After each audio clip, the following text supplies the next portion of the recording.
Hi friends, మనం ఈరోజు ఒక మంచి కథ చెప్పుకుందాం. అనగనగా ఒక ఉప్పు పర్వతంపై ఒక చీమ ఉండేది. ఆ చీమ రోజు ఉప్పును తింటూ జీవిస్తూ ఉండేది. అలా ఉప్పును తింటూ ఉండడం వలన రోజు రోజుకి అది కళావిహీనంగా మారిపోయింది. ఒకరోజు దానికి ఇంకొక చీమ ఎదురుపడింది. అది చాలా తేజస్సుతో వెలిగిపోతుంది. దాన్ని చూసి చాలా ఆశ్చర్యపడింది. అప్పుడు అది మొదటి చీమ రెండవ చీమను ఇలా అడిగింది, అయ్యా, తమరెవరు, ఎక్కడి నుంచి వచ్చారు, మీరు ఏమి తింటున్నారు, ఇంత కాంతివంతంగా ఉన్నారు అని అడిగింది. రెండవ చీమ ఇలా చెప్పింది, నేను చక్కెర పర్వతంపై ఉంటాను, నేను రోజు చక్కెర తింటాను అని చెప్పింది.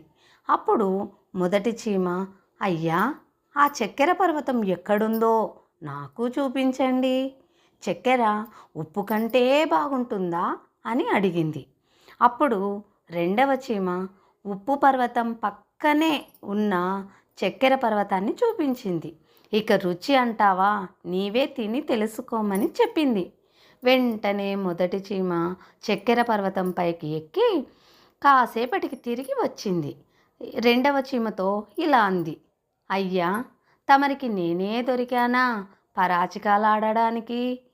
ఎక్కడికి వెళ్ళినా ఎక్కడికి వెళ్ళినా నాకు ఉప్పుగానే ఉంది, కానీ వేరే రుచి మాత్రం తెలియడం లేదు అంది. అప్పుడు రెండవ చీమ మొదటి చీమని నోరు తెరవమంది. అది నోరు తెరవగానే దాని నోటిలో ఉన్న ఉప్పు రాయిని తీసివేసింది.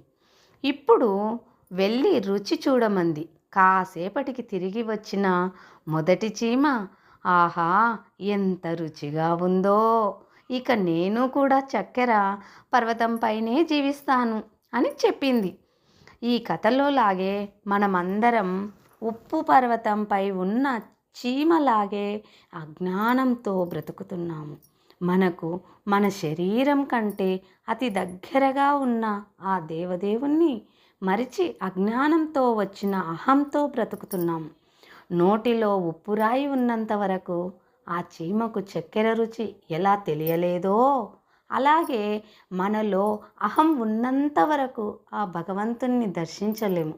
కావున మంచి గురువు సహాయంతో మన అహాన్ని తొలగించుకొని శరణాగతి అయితే ప్రతి క్షణం ప్రతి చోట ఆ భగవంతుణ్ణి దర్శించుకోగలం. Thank you friends. ఈ కథ మీకు నచ్చినట్లయితే నా ఛానల్ని లైక్ చేసి సబ్స్క్రైబ్ చేసుకోండి.